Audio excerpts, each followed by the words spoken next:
dito eh. Sama yung si Jess. Ikaw, laba. Mahilig din sa ano, nature. Oo, medyo sa lake. Sabi pa naman niya sa amin nung papunta kami ng Bicol.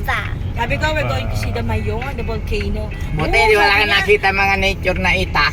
Gusto daw niya laba. O yung laba, hindi ako puputok na. Tatapak daw siya sa laba. Di ba yung mga bata kasi naglalaro? Di ba may laba? Oo. Nag-jump sila. Yung kalaban niya.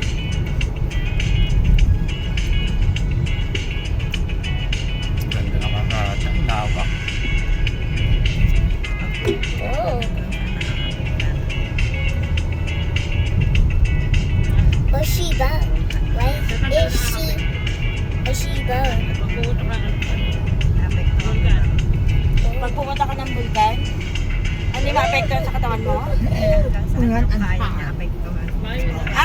Yung mga bayan? Malalapit doon. Kasama ba kayo to Albay sa pag sumasabog yung bulkan? Ay, malayo. Hindi, malayo siya.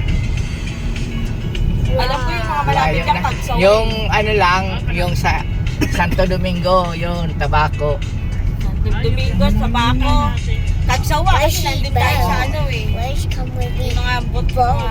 Pero sa Pulangi malayo na.